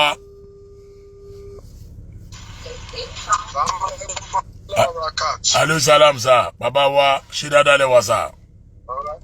Alhamdulillah, akọ àtàrọ̀. Àmọ́dípẹ́ ti gbọ́rọ̀ yẹn dílẹ̀ báyìí. Bẹ́ẹ̀ mo ti gbọ́. Ẹ jọ̀ọ́ gẹ́gẹ́ bí amòfin tó dẹ̀ ṣiṣẹ́ òfin tó ń practice òfin Nàìjíríà yìí àti káàkiri. Ẹ jọ̀ọ́ in tó ń ṣẹlẹ̀ yìí kí lẹ rí sí. Lákọ̀ọ́kọ́ ẹ jẹ́ kí n bẹ̀rẹ̀ sánà mo dá sí prógrámù yín. Àná ni sà. Tẹ́ bá padà cast mind back sí nǹkan tí mo sọ láàrin àwọn lọ́ọ̀yà yẹn. Ẹ rí i pé nínú ọ̀rọ̀ mi mo ti ń sọ pé nìkan ṣe é ṣe kó má lójútùú. Ẹ sọ bẹ́ẹ̀ lánàá. Mo sọ bẹ́ẹ̀ lánàá. Yes. Ó rí pé nǹkan tó ṣe tí lọ́ọ̀yà yẹn fi lè lọ sí high court tí ò make necessary arrangement. Mo máa pa àríyàn ò tí ì kún tán ni. Ẹ rí i pé mo jẹ́ ẹ̀ fẹ́ kó ṣeé ṣe kó jẹ́ lára àwọn oníṣẹ̀sìn yẹn kan tó bá jẹ́ pé wọ́n gbé Tani Olohun wá sí kóòtù tó ṣeé ṣe kó jẹ́ àwọn kan ò fẹ́ kó wọ kóòtù. Láti rí i pé èròǹgbà wọn nípa pé bóyá wọn àti ìfẹ́ bíi bóyá preliminary objection yẹn ni ó ṣì wà lọ́kàn wọn ni mo ní ẹ jẹ́ ká tan kínní yẹ́bẹ́yẹ́bẹ́. Kámákà máa bójú mú àwọn lọ́ọ̀yà àbí adájọ́ kán kọ́kọ́ wo àárín wọn láàrin wọn yẹn. Mo ti rí pé gbogbo ìgbésẹ̀ tán gbé wọn àti ìtẹ̀lé lànà àtẹ̀lé láàrin bí lọ́ọ̀yà kan ṣe lè gbaṣẹ́ lọ́wọ́ lọ́ọ̀yà kan tàbí tí lọ́ọ̀yà méjì lè jọ ṣiṣẹ́ pọ̀. So mo ti sọ pé láàrin yẹn nǹkan kan sì kò tí ì gún mọ́rán láàrin wọn ni mo fi ń wé pé tá a bá dé kóòtù lónìí náà tá a bá múra gánágáná náà ipò ṣe é ṣe kọ́rọ̀ náà kó má tí ì lọ tààrà. Ìwádìí màpò náà ló ṣẹlẹ̀ yìí. Gẹ́gẹ́ bí àwọn amòfin wa rí pé wọ́n ti sọ ṣáájú ìlànà àtẹ̀lé tí lọ́ọ̀yà méjì àbí mẹ́ta tàbí jù bẹ́ẹ̀ lọ tán bá ti wà ní kéèsì fẹ́nìkan. Ẹni tó bá jẹ́ senior àwọn kan mo ti ń gbọ́ kọ́mẹ́ǹtì wọn tán sọ pé ṣé senior tún débi kéèsì àti kéèsì ní. Mo rí lórí prógrámù kan. Sọ̀rọ̀ kí bí sọ̀rọ̀ ni. So àwọn ò mọ̀ pé seniority wà.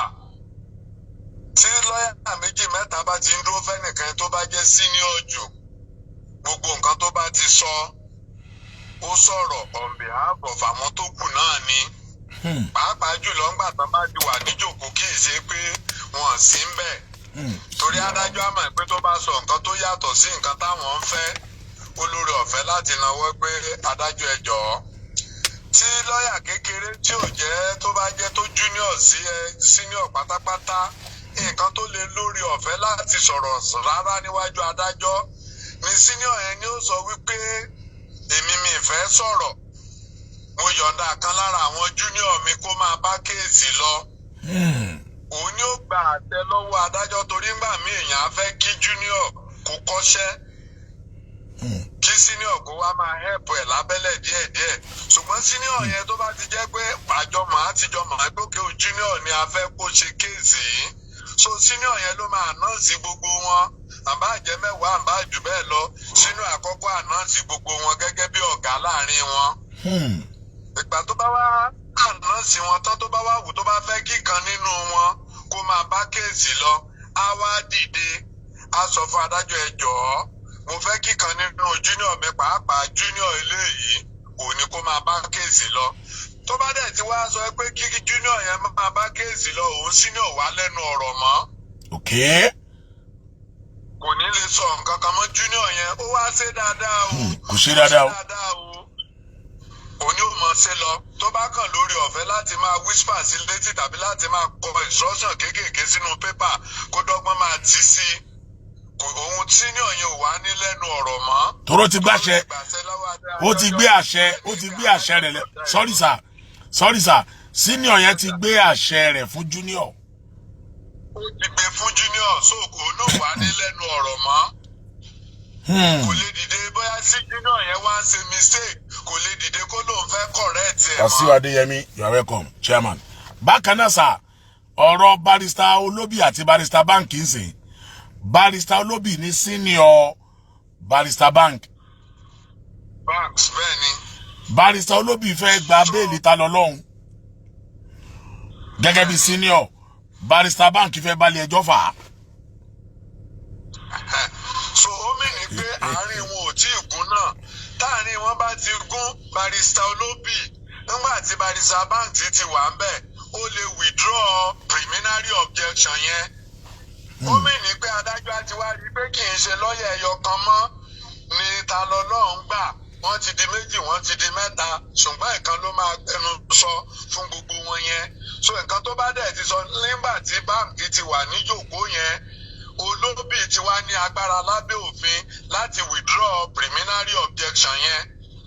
Ṣé àmọ́ pé torí kò sí ń bẹ̀ lánàá láti sọ pé kò tí ì lágbára láti sọ pé òun fẹ́ withdraw ẹ̀ torí ilé ẹjọ́ ò ní mọ̀ bóyá barrister Banks bóyá lóòótọ́ fẹ́ kán withdraw preliminary objection yẹn àbí kò faramọ́ tí ò dẹ̀ kọ lẹ́tà ránṣẹ́ tí ò rán yàn báwo ni ilé ẹjọ́ ṣe máa mèròǹgbà ọkàn ẹ̀ lérí preliminary objection yẹn kó má jẹ́ pé ṣe ni wọ́n wá parọ́ tí wọ́n gbé ilé ẹjọ́ mọ́ra tí wọ́n wá withdraw lẹ́yìn ẹ̀ tó wá dé tó lóun rán yàn ṣẹ́ adájọ́ ga wá look foolish.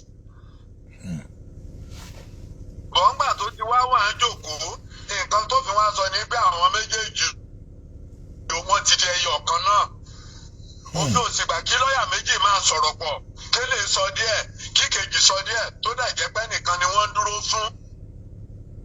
Bàbá pé 100 èèyàn lè gba lọ́ọ̀yà 100 fúnra ẹ̀ nìkan kójú nìkan kó wá ní lọ́ọ̀yà 100 ṣùgbọ́n ẹ̀ tó bá wá jẹ́ senior òun ni ó wàá máa gbẹnu sọ táwọn junior yẹn náà bá wá ní àìdíà kéékèèké wọ́n lè dọ́gbọ́n máa kọ́ máa fún senior pé ẹ lò báyìí wọ́n lè dọ́gbọ́n gbẹnu sí létí kó bẹ̀rẹ̀ kán sáré sọ nǹkan kan fún nígbà ọ̀gá ẹ kárí lò báyìí ṣùgbọ́n àwọn ilé ẹjọ́ ò lè kọ́ wọn directly mọ́ tó bá dẹ̀ jẹ́ senior náà ló gbé junior pé òun ti gbágbára fún senior yẹn náà kò ní lábẹ́ òfin kò lè sọ̀rọ̀ mọ́ níwájú adájọ́ lọ́ọ̀yà kan ṣoṣo ló lè máa sọ̀rọ̀ wọn lè máa gbà mọ́ra wọn kó wá tún máa di argument bóyá lọ́ọ̀yà a sọ báyìí tí lọ́ọ̀yà b wá rí mọ̀ pé kò yẹ kó sọ bẹ́ẹ̀ tó tún wá sọ pé olúwa mi rárá nǹkan tí senior mi sọ yẹn kò yẹ kó rí bẹ́ẹ̀ nǹkan báyìí ló yẹ ká sọ á di dàrúdàpọ̀.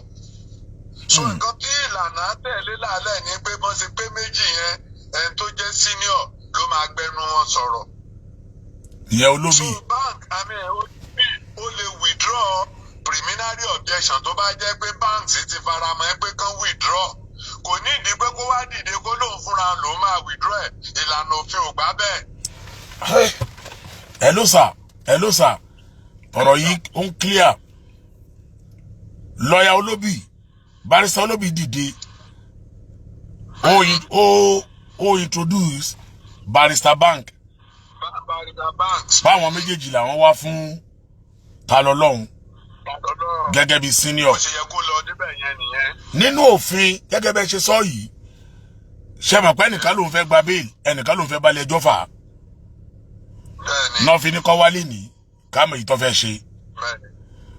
Barrister Olobi gẹ́gẹ́ bí senior òfin fàyè gbà á tájọsọ bá ti wà láàrin wọn tó bá dún mọ́rán òfin fàyè gbà á láti withdraw báwọn ò balẹ̀ ẹjọ́ fà á mọ́. bẹ́ẹ̀ni ìtumọ̀ ẹ̀ ní pé jẹ́rí application méjèèjì tó wà nílé tó níwájú adájọ́ tó ń fa confusion yẹn ó ti wá padà sí pé àwọn lọ́ọ̀yà kan náà ni wọ́n gbé méjèèjì wá ó ti wá padà sí pé kì í ṣe èèyàn méjì mọ́ ó lè jẹ́ pé lọ́ọ̀yà ọ̀tọ̀ọ̀tọ̀ ní ìbátan ti wá sopọ̀ yẹn ó ti wá dàbí pé ẹnìkan ló gbé wá. So ẹnìkan tó gbé wá yẹn á wá wò pé eléyìí ni mo fẹ́ mú nínú méjèèjì ó lè sọ pé bail application ló ń fẹ́ withdraw wípé preliminary objection làwọn fẹ́ bá lọ ó dẹ̀ lè sọ pé preliminary objection làwọn fẹ́ withdraw bail application làwọn fẹ́ bá lọ ó mìíní pé àwọn méjèèjì ti gbà wọ́n ti mọ wípé ọ̀nà tí a jọ fẹ́ tọ̀ lélẹ́yìí wọ́n á ti jọ gbà pé bẹ́ẹ̀lì la fẹ́ yọ kúrò preliminary objection la fẹ́ máa bá lọ tàbí preliminary objection la fẹ́ yọ kúrò bẹ́ẹ̀lì la fẹ́ máa bá lọ lójú adájọ́ bẹ́ẹ̀ yẹn wọ́n ti dẹyọ kan náà pépà méjèèjì yẹn ó mìíní pé ẹnìkan náà ló kó méjèèjì wá á wá yọ eléyìí tó bá wù jáde ńbẹ̀ pé ẹ bá mi sọ eléyìí dànù ẹ jẹ́ kẹ́yọ kan ẹ̀ kó dúró síbẹ̀ wọn wá nírí pé lọ́ọ̀yà méjì ló fáìlì ẹ̀ mọ́ débi tí wọn wá máa béèrè pé lọ́wọ́ lọ́ọ̀yà kan pé ń gbọ́ nígbà táwọn méjèèjì tí senior ti introduce junior yẹn ó mìíní pé iléeṣẹ́ kan náà lábẹ́ òfin ó mìíní pé chamber kan ni wọ́n ti jọ wá. Indirectly ó mìíní pé chamber kan náà ti jọ wá ó mìíní pé mistake tán ṣe yẹn chamber tó dìde yẹn tó jẹ́ senior òun ló ṣe mistake méjèèjì tó ṣe mistake tó wà nílẹ̀ ó wá fẹ́ correct ẹ̀ láti sọ pé ẹ bá mi yọ eléyìí dànù. So báńkì ò ní ìdí láti sọ̀rọ̀ mọ́ rárá tó bá jẹ́ pé ọ̀rọ̀ wọn ẹgbẹ́ wọn ti jọ gbà pé kán withdraw preliminary objection yẹn ni olóbìnrin ló máa sọ pé a ti withdraw preliminary objection nígbà tí báńkì ti wà ní ìjókòó kódà kó má wà ní ìjókòó kó rányàn wá kán sọ pé lágbájá yìí ó ń dúró fún banks wọ́n ti máa gbé báńkì ti wà ní ìjókòó nìyẹn. So báńkì ńlá lè máa sọ wípé òun tún ní igi wọ́rọ́kọ́ tó dáná rú òun ní àrò wọ̀rọ̀kọ̀ tó dọ̀bẹ̀ lọ́lẹ̀ ní.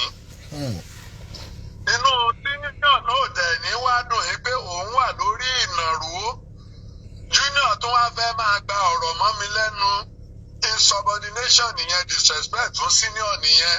Nínú òfin ìlànà iṣẹ́ wa tá a pè ní professional ethics.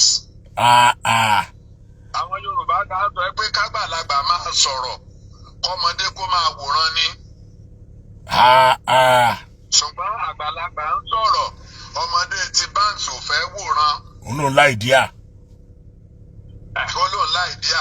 So olóbì ò lè dúró kó sọ pé a fẹ́ ṣe báyìí kí báǹkì wa tún wá ta kókó lóun náà tún fẹ́ sọ̀rọ̀ kò lè sọ̀rọ̀.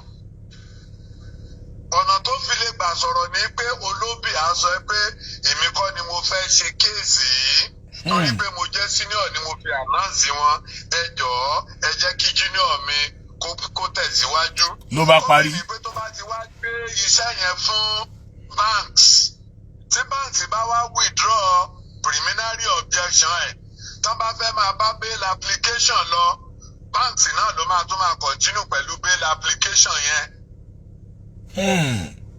So olóbì ò ní lè dìde mọ́ pé tòun sì o wọ́n ti yọ preliminary objection kúrò kó náà wá dìde kódà ni wọ́n á fẹ́ continue pẹ̀lú bail application mi. Ó ti gbéjọba rẹ̀ lé báǹkì lọ́wọ́.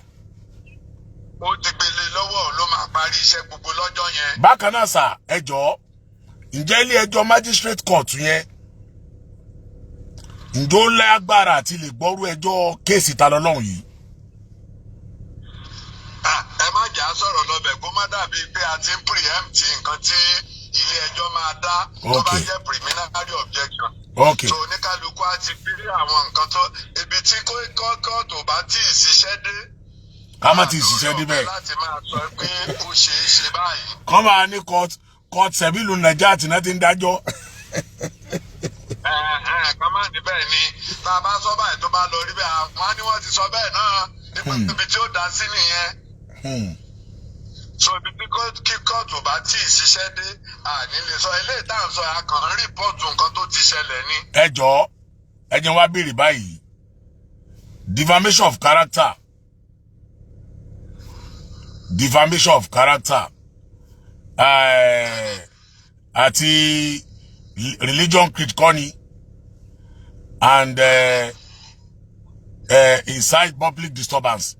Àwọn ẹ̀sùn mẹ́tẹ̀ẹ̀ta yẹn. Nǹkan tó bá jẹ́ criminal offence láì jẹ́ ká mú generally. Okay, tó bá jẹ́ criminal offence, àwọn ilé ẹjọ́ wo ló lè dá? Magistrate gan ló sábà máa ń ṣe criminal offence jù. Okay. Àwọn ilé tí high court máa ń ṣe kò ju bíi 2 àbí 3 lọ. Okay. Murder case high court ló ń gbọ́. Okay. Armed robbery yàtọ̀ sí robbery. Armed robbery high court ló ń gbọ́. Kí ni ìyàtọ̀ méjèèjì? Kí ni ìyàtọ̀ armed robbery àti robbery? Armed robbery ni wípé èèyàn lọ jalè. Ṣédè mi rí láì lo ìbọn tàbí nǹkan tó lè pààyàn lára. Bí àdá. Bóyá ọwọ́ lásán ló mú lọ tó kà halẹ̀ lóru tó fi jalè yẹn. Robbery nìyẹn. Okay. Ṣùgbọ́n armed robbery ó mìíní pé ó gbé nǹkan àjà lọ́wọ́, ó lè jádàá, ó lè jọ́bẹ, ó lè jẹ́ ìbọn. Armed ó wà armed nígbà tó lọ jalè yẹn. Armed robbery nìyẹn. Ṣùgbọ́n ó lè tá lọ́jà tá a mú nǹkan àjà lọ́wọ́. Robbery nìyẹn. Raja Abdulrasaq Juda. You are welcome, sir. Category by category. Olè jíjà ni stealing. Okay. Olè jíjà ni robbery. Olè jíjà ni armed robbery. But only. Ṣùgbọ́n magistrate sì lè gbọ́ stealing. Magistrate sì lè gbọ́ robbery. Tí wọ́n bá fi abala òfin kan òun wà tí wọ́n fi gbé. Tí ìbá ti ṣe federal law ni wọ́n fi gbé. Magistrate sì lè gbọ́ robbery. Magistrate àgbà. Ṣùgbọ́n tó bá ti di armed robbery, high court ló máa gbọ́. Tó bá ti di murder, high court ló máa gbọ́. Tó bá ti di arson, wípé adáná sunlé,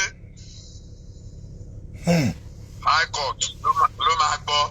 Tàbí rape, tó bá jẹ́ pé abala òfin tán ṣẹ̀ṣẹ̀ ń ṣe láyé òde òní, tó fi ìjìyà tó bí agbára magistrate tó fi ìjìyà bí agbára magistrate ò lè gbé. Torí fún àpẹẹrẹ ń sìn robbery rape wà tán lè sọ pé wọ́n fẹ́ nìyẹn níbi 20 years imprisonment. Nínú rape. Ṣùgbọ́n magistrate court ò lágbára láti fúnyàn ní punishment 20 years. Okay. So ni mo fi ń sọ̀rọ̀ jurisdiction lọ́jọ́ kan báyìí pé jurisdiction agbára wà. Wípé kí ni punishment tí magistrate court lágbára. Magistrate court náà try rape náà o. Ṣùgbọ́n ìjìyà tó le fún ká sọ pé abala òfin tó jẹ́ pé kò ju ìjìyà ọdún 5, ọdún 6 àbí nǹkan kan àbọ̀dún 3 lọ ni wọ́n fi gbé wá.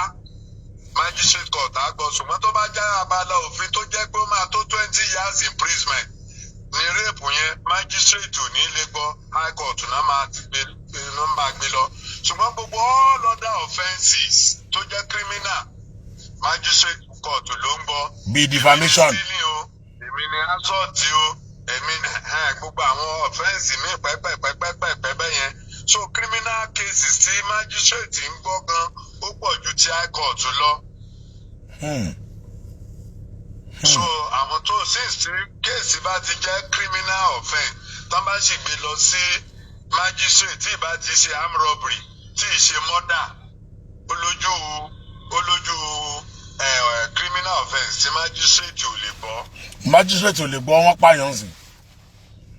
Magistrate ò lè gbọ́ pé wọ́n pààyàn kò ní jurisdiction láti gbọ́ pé wọ́n pààyàn. So mo fi sọ pé nǹkan tá à ń pè ní jurisdiction agbára punishment wà agbára irú kéèsì tán gbé wà agbára ibi tí level kóòtù yẹn dé bóyá magistrate ni bóyá high court ni bóyá district customary court ni bóyá sharia court ni so oníkálukú ní jurisdiction agbègbè náà wà ìgbòkè ìlú wo ló wà ṣẹ̀ṣẹ̀ tí wọ́n dá èso ta bá lù yẹn àbí kò ta dé lù yẹn tí ò bá ti ta dé lù yẹn ilé ẹjọ́ tó bá wà nílùú bí tí ò bá ta dé yẹn kò lè gbọ́ kò ní jurisdiction náà nìyẹn. So nǹkan tó bá ti jẹ́ criminal case tó bá sì wà ní abala tó ti yàtọ̀ sí àwọn tí mo sọ nípa ti high court yẹn májísírèètì lè gbọ́ irú àwọn offences bẹ́ẹ̀ yẹn. Hello sir. Yes, sir. Irú kéèsì Tani Olohun yìí nísìn. Ẹ wá wo ohun tó ṣẹlẹ̀ lénìí. Táwọn lọ́yà ò tẹnu wọn ò kò fúnra wọn. Bàbá gbọ́ interview lọ́yà Olóbì. Báyìí Olóbì sọ fún wa pé àwọn tó gbéṣẹ́ fáwọn.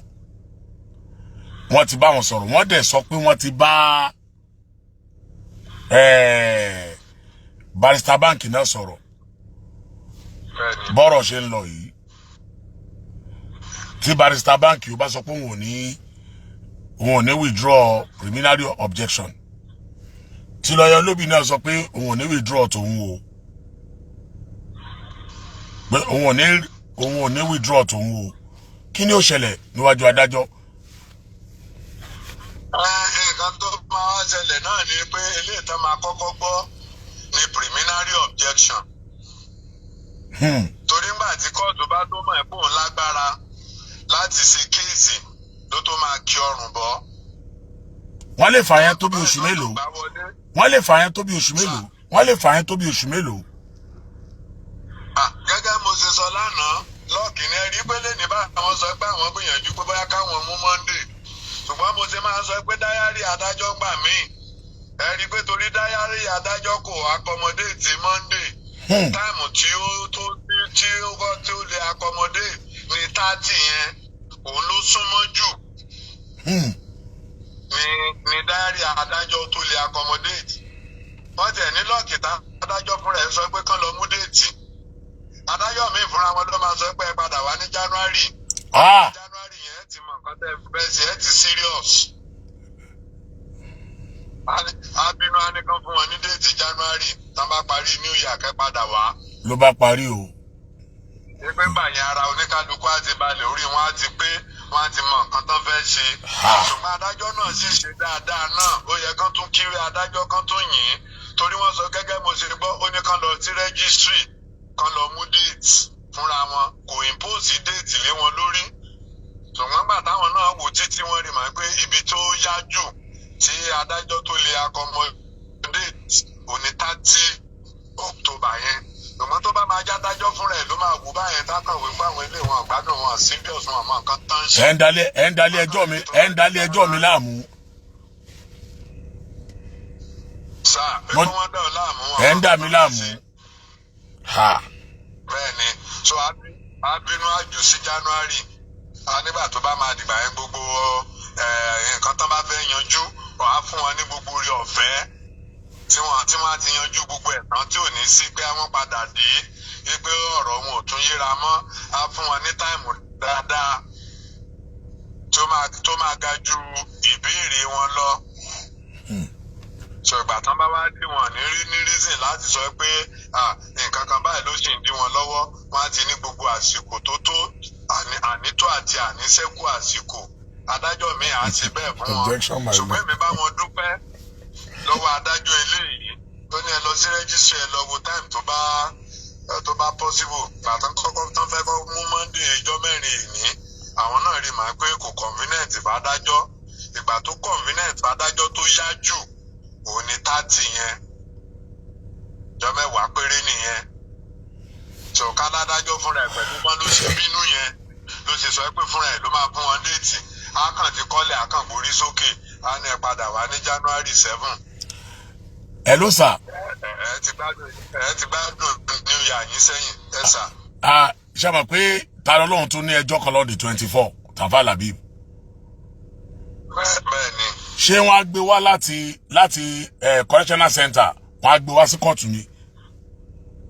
Àti correctional center náà ti máa gbé wá títí tí gbogbo béèlì pátápátá tí ó bá fi yanjú wọ́n bá ti yanjú ẹ̀ ní kọ̀ọ̀kan títí tí wọ́n ó fi yanjú béèlì gbogbo tán ìgbà yẹn ni ó tó máa ti lé wá.